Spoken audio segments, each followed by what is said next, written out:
untuk melebarkan outlet, untuk melebarkan jalan lahir. Indikasinya yang pertama, gawat janin itu harus dilakukan episiotomi. Jadi ketika Anda menolong persalinan kala 2 didapati ada gawat janin. Gawat janin tandanya apa? Distosia banget. Gawat janin tandanya apa? Gawat janin. Tandanya. Fetal distress atau gawat janin adalah APN ada loh. Denyut jantung janin. Ketika didapatkan denyut jantung janin mengalami gawat janin, maka harus dilakukan bla bla bla. Udah belajar kan? Ya. Jadi ketika denyut jantung janin dia mengalami bradikardi kurang dari 120 atau mengalami tahikardi lebih dari 160, itu dia bayi mengalami gawat janin. Setiap kali bayi mengalami hipoksia intrauterin, mengalami kekurangan oksigen di dalam rahim, dia akan mengeluarkan mekonium. Ya, jadi kalau misalnya pas kala 2 Anda menemukan pas amniotomi memecah ketuban, kok yang ketubannya ada mekonium, berarti bayi mengalami hipoksia intrauterin. Karena pada keadaan hipoksia intrauterin, pada keadaan fetal distress atau gawat janin, sphincter ani itu dia berelaksasi sehingga mekoniumnya dia keluar. Ya. Jadi yang pertama indikasi dilakukan EPIS itu adalah adanya fetal distress atau gawat janin yang ditandai dengan denyut jantung yang kurang atau lebih dari normal. Tuh. Yang kedua, beberapa sumber mengatakan bahwa episiotomi harus dilakukan ketika perineum itu kaku. Jadi ketika kita melihat perineum itu kok kaku, nggak lentur, itu boleh dilakukan episiotomi. Karena epis tidak boleh dilakukan secara rutin. Ya. Yang ketiga, persalinan dengan komplikasi. Misalnya ada distosia bahu, bahunya ketinggalan, ada sungsang, itu nggak masalah kita melakukan episiotomi. Ya, janin besar, itu juga kita boleh melakukan episiotomi. Kapan kita melakukan episiotomi? Episiotomi dilakukan ketika pembukaan sudah lengkap. Ketika pembukaan sudah lengkap, ya, kepala sudah paling tidak sudah di HOT 3 atau lebih. Jadi jangan masih tinggi sudah di epis. Nanti perdarahannya keluar banyak, ya. Atau kepala, kalau di teori, beberapa teori, jadi kepala proning itu dia kepala buka pintu, sudah kelihatan diameter 5-6 cm, perineumnya sudah tipis, ya. Kita lakukan episiotomi pada saat ada kontraksi, gitu, ya. Bisa dipahami nggak? Jadi jangan asal pembukaan lengkap padahal kepala masih tinggi, nggak usah. Itu nanti malah perdarahan terus. Bayi nggak lahir, perdarahannya udah banyak. Jadi pada saat kepala kronik, ya, kepala sudah kelihatan di sini pembukaan 5-6 cm diameternya, baru kita melakukan episiotomi. Oke. Sebelum melakukan episiotomi, tentu saja kita sudah dalam persalinan kala 2. Kita sudah lengkap dengan APD.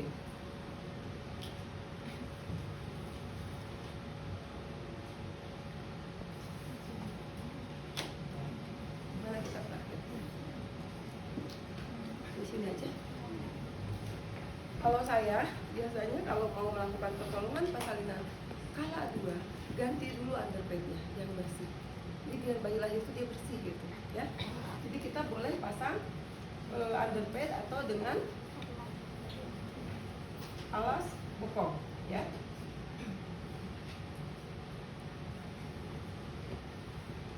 Seperti ini dia diangkat. Jadi kalau mau melakukan epis, semuanya kita sterilkan dulu. Kita lakukan informed consent tetap, ya. Ibu ini karena adanya kelihatannya besar ya Bu, ya. Sedangkan ibunya kan agak-agak kecil. Nanti kalau misalnya saya lakukan pengguntingan nggak apa-apa ya Bu, ya, biar adanya cepat lahir. biar nggak lama adek kalau ada penekanan di jalan lahir.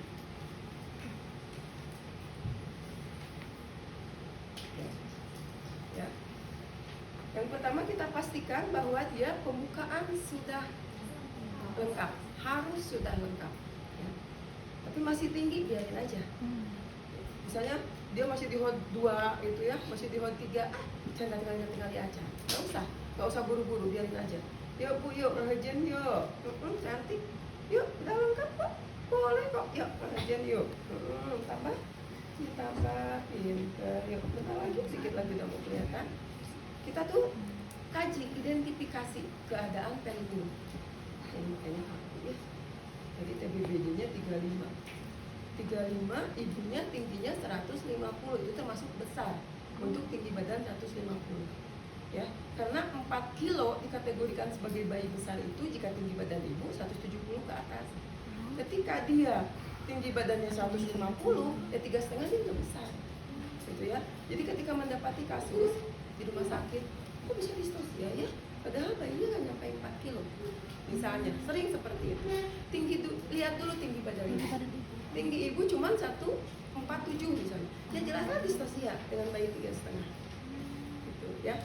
Karena yang menetapkan bayi besar lebih dari 4 kilo itu kan orang luar negeri. Dan dia memakai patokan tinggi badan 170 cm. Kita berapa? 160 kayak bumbuhan kan? Nyalain AC-nya kan? Nah, sudah lah teh, kita enak banget. Oh, lagi enak banget. Tuh, melakukan episiotomi.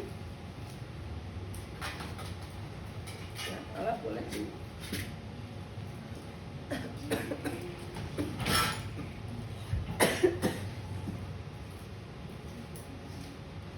siapkan dulu anestesi. Kita menggunakan lidokain 1%.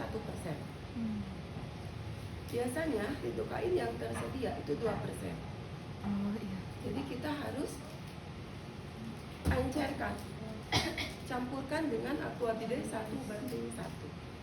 Untuk melakukan epis dan penjahitan paling tidak kita butuh 100 cc. Kalau 10 cc.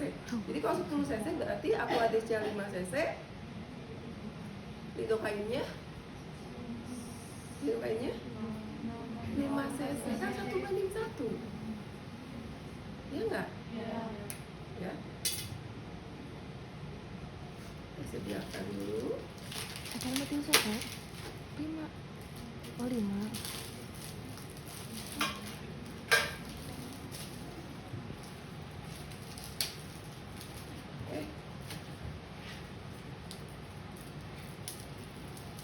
Selalu diganti. Untuk needle selalu diganti nomor 23. Jangan lebih besar, jangan lebih kecil.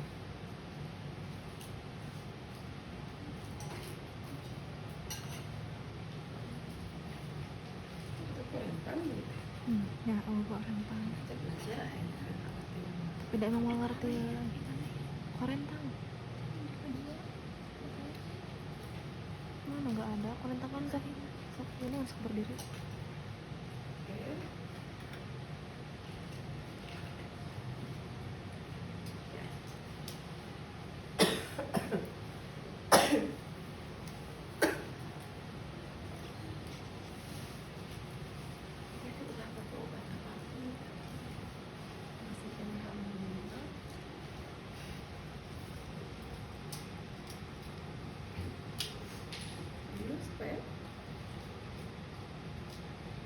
kita ambil yang aquadesnya dulu. Jangan ngambil lidokain. Nanti kalau ngambil lidokainnya dulu gimana? Nggak ambil. Kan Abi tadi Yang nanya lidokainnya masuk ke iya, atau aquadesnya. 5. Karena aquadesnya lebih Tapi yang besar. biasa masuk 5. Sabar Untuk sehat. 1:1 untuk 5 cc ini tuh butuh 2,5 ampul lidokainnya. Ya, karena 1 ampul cuma 2 mili. Jadi kita pura-pura aja ya sudah 10 mili ya.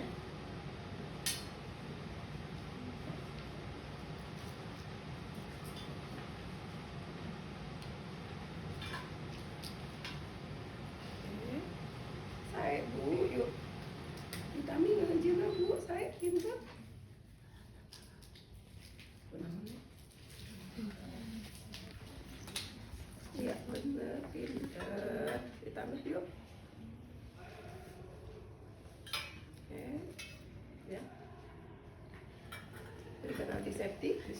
bagian pulpa. Puntennya ya ku abi pada di gunting heula, tapi ibu teh kedah khawatir karena nanti kita kasih anestesi. Untuk anestesi praepis itu gampang. Misalnya ini ya, yang dianjurkan adalah mediolateral seperti ini, bukan medial. Kalau ini medial dia ke bawah, ini dia mediolateral, dari tengah ke samping. Dari segi penjahitan lebih mudah yang ini, tapi yang ini lebih resiko untuk terjadinya ruptur totalis, ruptur derajat 4 sampai dengan rektumnya yang robek.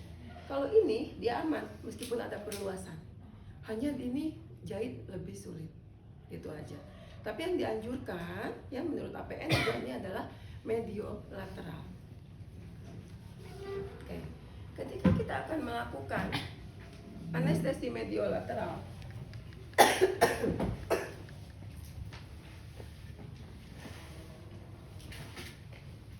ini saya udah pakai steril, muter-muter ini salah ya. Kemana kita akan melakukan epis? Ke situ kita melakukan anestesi, satu arah saja ya. Ini kita kan harus melakukan anestesi mediolateral. 2 jari masuk, 2 jari saja, jangan 3/5 ya. Ini untuk melindungi kepala janin ya. Masuk di antara perineum dan kepala janin, arahkan ke samping 45 derajat seperti ini ya. Ini udah tipis ya, udah putih, udah tipis. Ibu yuk, pintar ya Bu ya. Kita arahkan ini ya ke perineum, kulit perineum seperti ini. Kita pegang, aspirasi dulu. Kalau nggak ada darah, kita masukkan sambil ditarik pelan-pelan. Untuk anestesi pra epis cukup segitu aja. Bisa dipahami nggak? Bisa. Ya. Ya Bu, ya kita udah kelihatan nih ya. Anda harus bisa ngebedain gunting epis sama gunting perbannya. Ini kita masuk seperti ini ya. Yang enggak, ini itu di dalam seperti ini. Setelah kita cek dengan pinset anatomis, ibu nggak kerasa sakit, anatomis ya, yang nggak ada rincinya. Ya Bu ya, kita arahkan seperti ini, mediolateral. Ini sampai ujung dari gunting epis ini berada di himen. Ngerti nggak? Kalau ini himen kayak gini, kita ngarahin ini gunting seperti ini. Ya. Jadi dengan 1 kali saja, ini dengan 1 kali, minimum maksimal 2 kali kerak, udah digunting, keluarkan kembali seperti ini, ya. Kita lakukan deh, tidak dulu, soalnya dia luka terbuka. Ibu, yuk, pintar Bu, pintar, dikit lagi, ayo. Kita lakukan pimpinan persalinan. Bisa dipahami nggak? Gampang ya? Gampang. Epis itu gampang sekali. Ya. Gampang. Nah, ketika bayi sudah lahir, Dianggap sulit. ya, bayi sudah lahir misalnya, plasenta sudah lahir. Setelah bayi lahir apa yang kita lakukan? Setelah bayi lahir, masuk ke kala 3 kan, dalam 1 menit.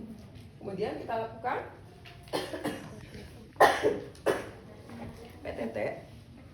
Setelah ada tampak semburan darah, ada tanda-tanda pelepasan plasenta, baru kita keluarkan plasenta searah jalan lahir.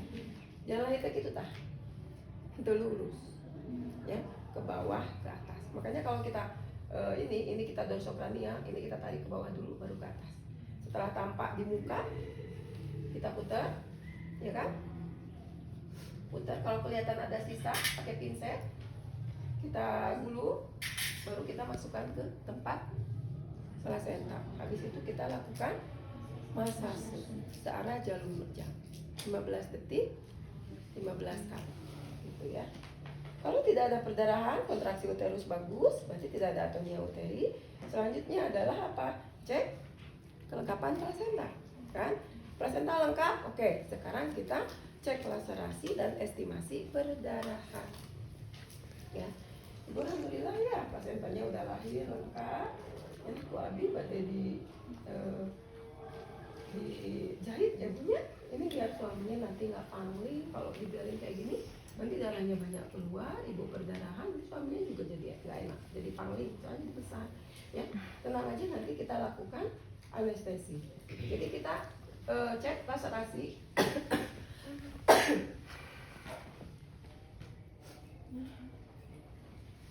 Ya, kita cek laserasi, dinding vagina, samping, atas, kelihatan ada laserasi, robekan. Kita siap-siap untuk melakukan acting. Oke. Ya, misalnya ini episiotomi tadi ya. Oke. Untuk anestesi pra acting ini agak sulit, nggak kayak yang tadi. Yang tadi masuk sekali aspirasi, masuk sambil ditarik. Ini agak sulit karena Anda harus kedua bilah yang ini tergunting, ini harus dianestesi semua. Yang seperti ini. Ya, ini pegangnya. Ya, Ibu mohon maaf ya.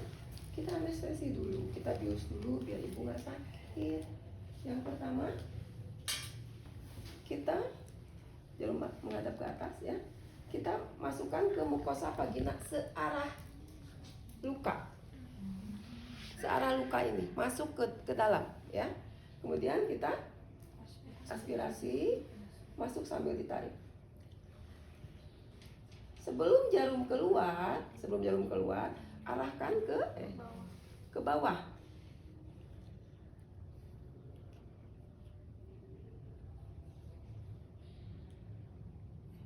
Ke otot perineum, bukan ke perineumnya, ke otot di sini.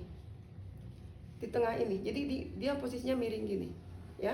Sama seperti itu, masuk, dimasukkan sambil ditarik. Okay. Kalau terus yang ketiga ke arah perineum. Makanya harus pakai jarum yang ini biar semuanya terkena. Sambil ditarik.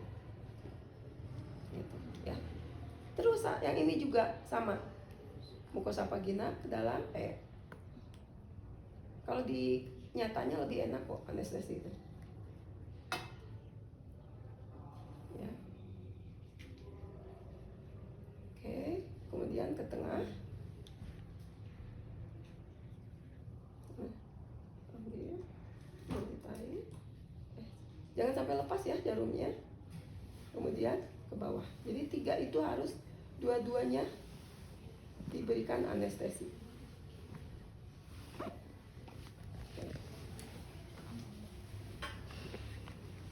Sudah? Jelas ya?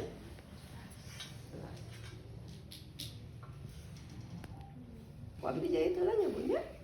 Oke, sekarang kita akan melakukan penjahitan. Ini kursi minta injek. Ini namanya napuder atau pemegang jarum. Ini tuh, ini harus yang enak. Ya. Kita butuh pinset juga. Kebanyakan cuman itu. Kalau ini kalau kita mau up hacking, kita butuh juga jarum. Ini, ya. Oke. Yang pertama, Neng minta benang.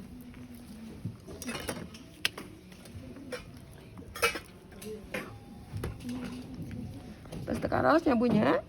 Yuk digunting helanya, dijahit helanya punya.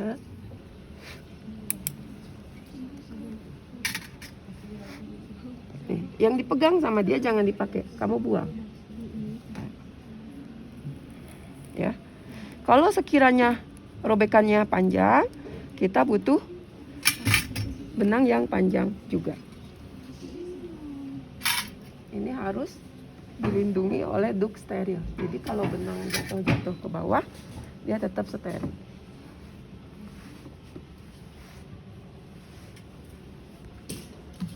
Ya.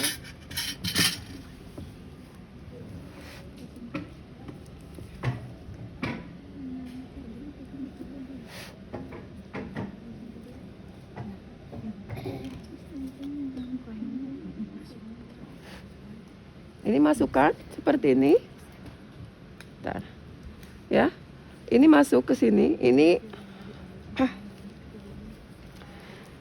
jarum kita injek dengan nail powder. Injek. Jangan kagok-kagok di sini, di tengah aja. Tuh, biar enak. Ya. Kita kunci. Masukkan benang. Ini harus belajar masukkan benang juga. Oke, seperti ini, masukkan ke sini, masukkan ke lubang jarum. Ini harus hati-hati. Kadang dia patah aja ininya. Kalau yang asli nama nggak kuat. Ya, sudah terpasang seperti ini. Ini kita sudah siap melakukan penjahitan. Oke. Yang pertama yang harus kita jahit adalah banyak nggak kelihatan. Kalau misalnya ini gitu ya, ini tuh ke dalam, ya, bayanginnya ini ke dalam. Yang kita jahit adalah 1 cm di atas puncak luka, di sini. Jadi kalau ini ada puncak luka yang segitiga merah, itu puncak luka. Jadi puncak luka tuh kalau ada luka, kan dijahit, digunting ini kerak, otomatis kan ada yang segitiganya. Ini puncak lukanya. Kita menjahit yang pertama 1 cm di atasnya, bukan di bawah. Kebayang nggak? Kebayang. Oke, ya, seperti itu. Yuk ibu, abi ngawitannya punya kedapnya. Tuh di dalam, dalam banget. Tuh di sini, ya, bukan di puncak luka, tapi 1 cm di atas puncak luka.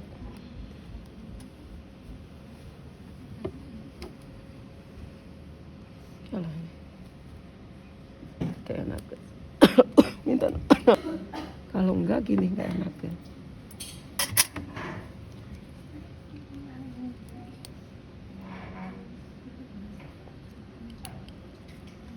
Harus seperti ini. Jarum menghadap ke atas.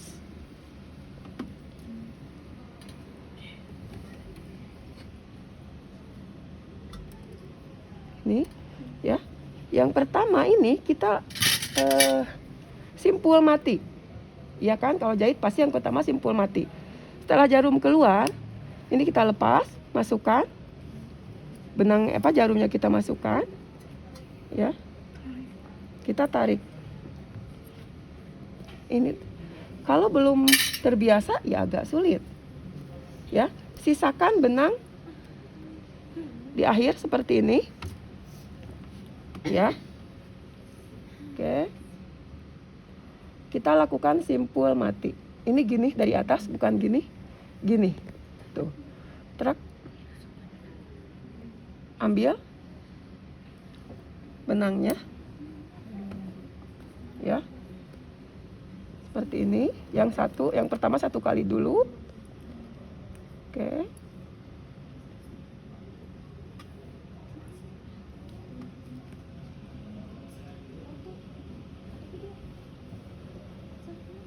Itu ya, kalau perlu 3 kali. Dan ini nggak gampang loh nih. Ana megang nail powder. Dah, nah, seperti ini. Udah ada simpulnya kan di dalam. Benang yang agak panjang kita gunting. Sisakan saja 1 cm.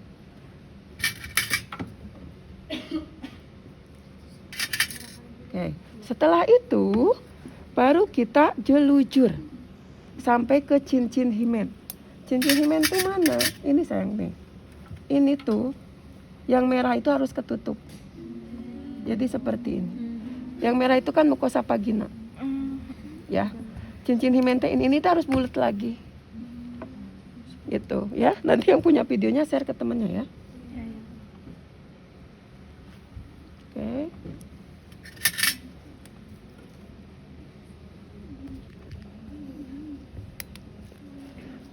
Ya.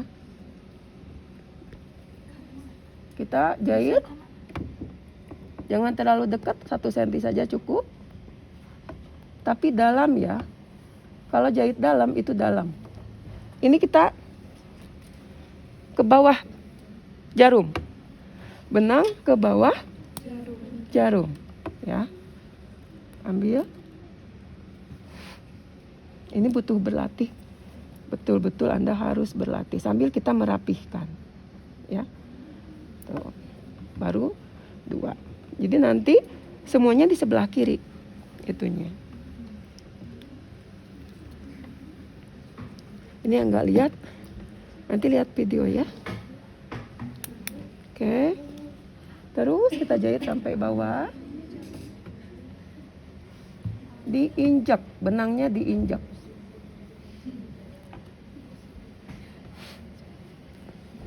Diinjak tuh gini, benang di bawah jarum. Ya, lepasin, tarik pakai nail puder. Gitu. Oke, sambil kita ini biar ketutup yang pinknya. Tong nyocai neng, malah nyocai.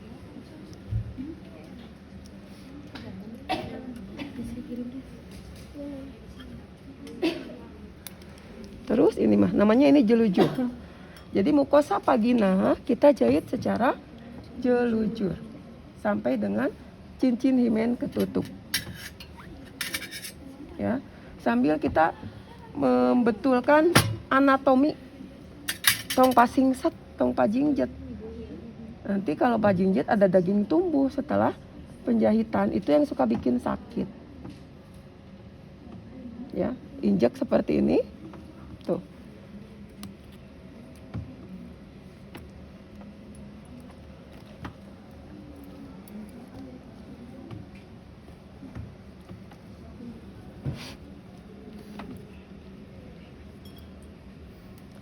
Yang pertama Anda tidak usah melihat kerapihan dulu, nanti kalau berlatih yang penting tekniknya. Ya. Jahit mukosa itu seperti apa, jahit otot seperti apa. Panjang kan ya.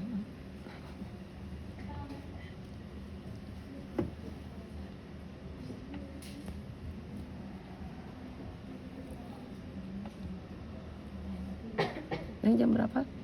Jam 12. Jam 12 kurang 10. Oke. Kalau 12:30 kabari ya. Anak saya bubaran sekolah. Harus pesenkan Gojek.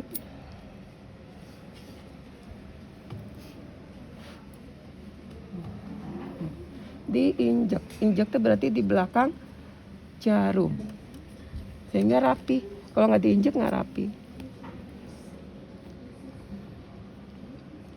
Ya. Nanti bagian tersulitnya pas kita jahit subkutikuler.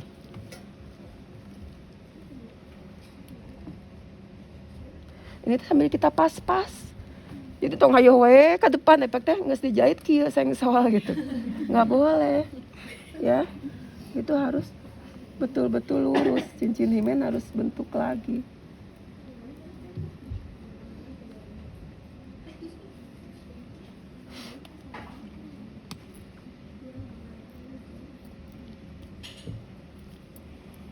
Kira-kira bakal gampang nggak?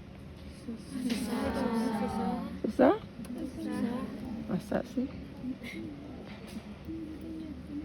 Ini sih cuman gini doang. Belum lagi kalau darahnya yang keluar banyak, ya. Jadi kalau saya kalau jahit, senengnya nyiapin bola dunia, kasa di dalamnya ini, masukin aja dulu, gitu ya. Jadi darahnya nggak keluar. Ya soalnya kalau keluar kan kita nggak bisa jahit, ya. Banyak lagi terus jahit, lagi terus jahit. Kan kade bisilap bola dunianya dikeluarin lagi. Ya, kalau nggak dikeluarin nanti apa? Infeksi.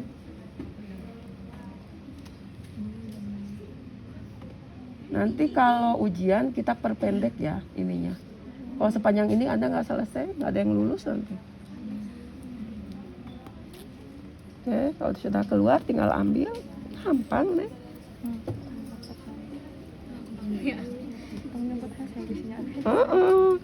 Kan semua itu sesuai persangkaan kita ya. Tibet nate kieu ya, pabaliut nate. Ngambil.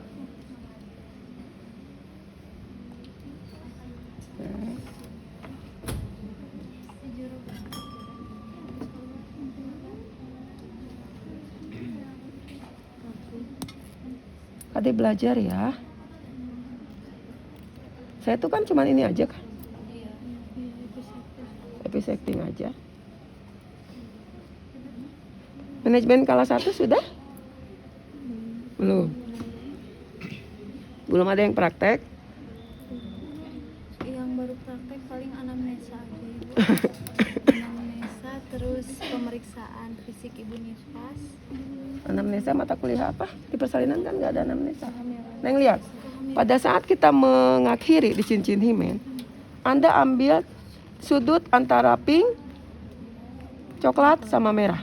Ini teh harus nyatu. Ya. Harus nyatu. Jadi jangan seenaknya. Jadi kelihatan Anda sudah mencapai itu tuh, itu yang dihubungkan. Nah, kalau yang ini jangan diinjek. Oh tadi diinjek gini ya. Ya, Ini nggak usah karena kita mau mengakhiri. apa kalau mengakhiri? Mau nyimpul. Jadi simpul tadi di belakang tadi, Ya. di himen, nanti di himen lagi. Ini bisanya nyeri di sini tuh, ya. Nih, kita sisakan sedikit di sini, kita mau nyimpul. Gini, sisakan sedikit, ya. Kita nyimpul. Seperti ini, ambil. Ngerti ya? Ini harus kencang. Kalau ini nggak kencang, bakal bubrah semua jahitan. Iya. Kalau terjadi infeksi karena terbuka, ya harus jahit. Neng, kalau nggak melihat, paling tidak mendengarkan dong. Nggak usah ketawa-ketawa. Ya. Ini kita sampai cincin himen. Dah. Nah, tosnya punya. Ini tinggal kantun luarna Bu. Ngarah gelis, ngarah teramejud. Ya. Nih, kita mau jahit otot perineum ini dan kulit. Kita masukkan dulu jarum ke belakang cincin himen, ke sini. Di belakang simpul tadi. Ngerti nggak? Masuk keluar di otot perineum, bukan kulit, di otot yang merah itu otot. Gini keluar tuh, lihat arahnya kita ke sini. Ke belakang cincin himen, keluar dari otot. Lepas, kita ambil. Ya. Ini kade jangan sampai ke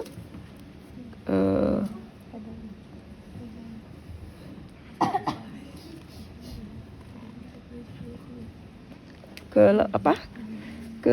Kemasukin, nanti susah kita mau nyimpul. Setelah itu, lanjutkan otot perineum dengan cara julujur kayak tadi. Ini nggak usah diinjak. Diinjak boleh, enggak boleh. Kalau saya nggak suka nginjak di sini. Ya, ini otot harus dijahit. Kalau nggak dijahit, Anda langsung jahit kulitnya. Yang ada di sini nanti bengkak. Hematum pulpa namanya. Wow, itu perdarahannya banyak. Nggak boleh. Jadi yang namanya derajat 2, pasti Anda melakukan hacking otot perineum. Ya, seperti ini. Sama, jaraknya 1 cm aja. Jangan terlalu. Ini yang merah doang ya. Nggak gini loh ya. Ini cuma otot. Otot perineum saja. Gini. Merah-merah saja. Ya. Tuh, gampang kok. Bisa semuanya. Ya bisa tuh. Masa tuh bisa. Yang penting mah belajar. Tuh, masih ada satu lagi. kita arahkan ke bawah ke sudut luka. Sudut luka itu yang merahnya. Ya, ke bawah. Ke bawah ke sudut luka. Saya nu ngomecai wae.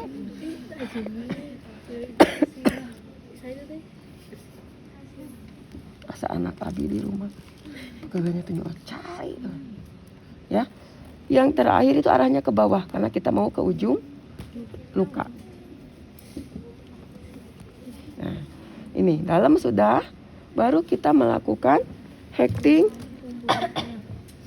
subkutikuler di bawah kulit. Ya. Jadi ini kita menghekting kulit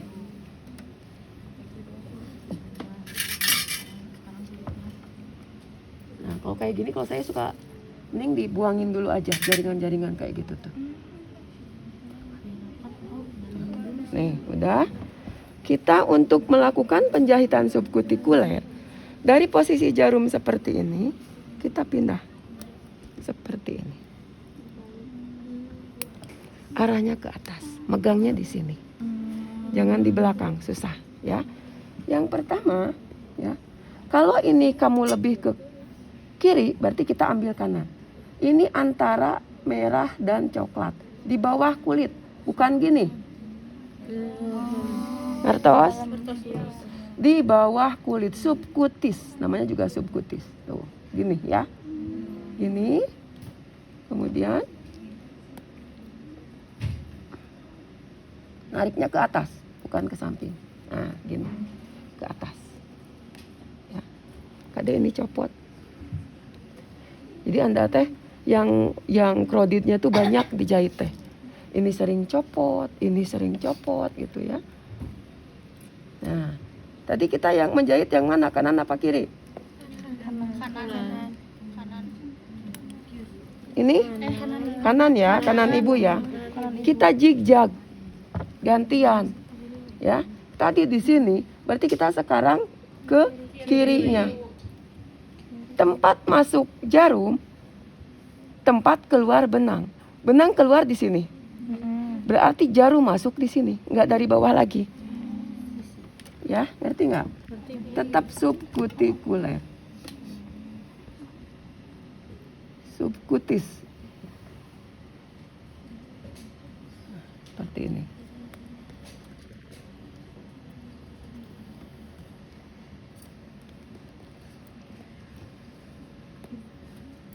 Dia nanti lama-lama akan nutup.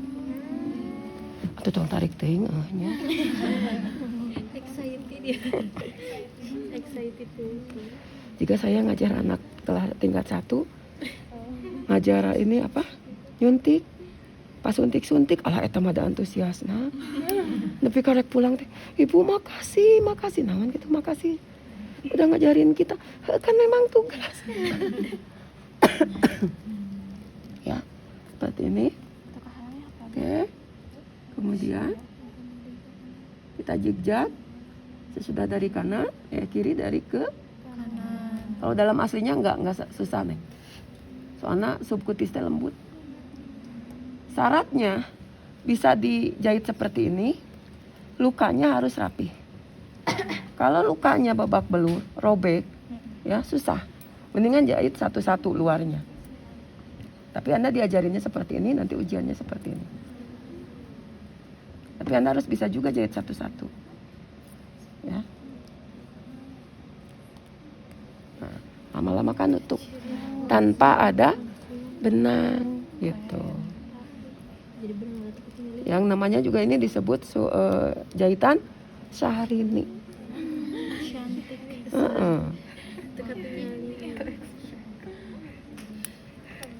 Ya, tuh. Berarti kita bagian sini. Gampang kok. Sulitnya di mana coba? Tekniknya tadi dipelajari. Yang pertama apa? Sampai apa? Kita nyimpul di mana? Setelah himen kita kemana? Itu teknik harus benar dulu. Soalnya kita jarang melihat rapi enggaknya dulu. Ya, ini sampai yang merah tuh nggak kelihatan.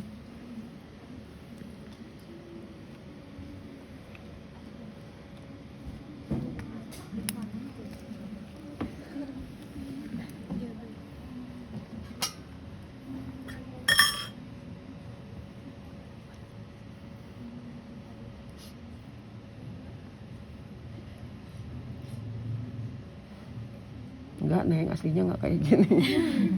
Enggak sulit, empuk. Apalagi mukosa vagina di dalam. Yang tadi, yang jelu-jelu empuk banget, lembut. Tapi kalau menjahit luar, hati-hati. Itu saraf sensorisnya lebih banyak, dia lebih sakit. Ya.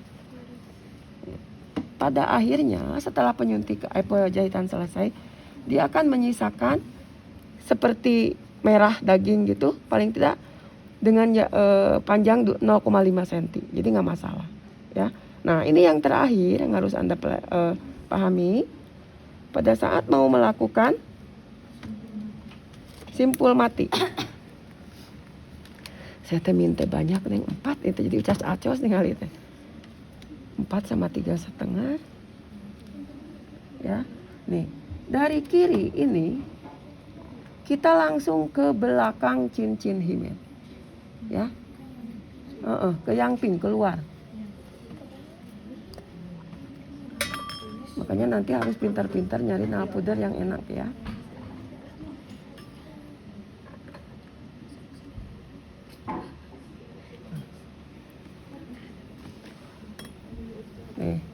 Terus dia jarum keluar di belakang cincin. Kebalikan yang tadi. Yang tadi kita masuk keluar di otot. Ini dia keluar di mukosa. Ya. Oke. Nah, selesai. Ya. Setelah ini apa? Jangan beres dulu. Betul. Ya, simpul mati dengan ini, jangan lupa. Ini bakal lepas semua. Ya. Tuh, ini caranya apa? Salah simpul Anda biasanya harus reset ya, kayak nukil. Kumaha itu gitunya, dari atas ke posisi, ya. Mending tangan ini yang muter, tuh. Gitu. Ambil yang tadi, simpul yang tadi. Jadi nggak banyak simpul, kita simpul.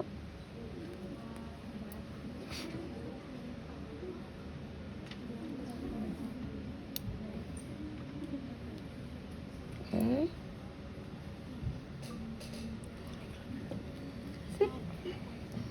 Alhamdulillah.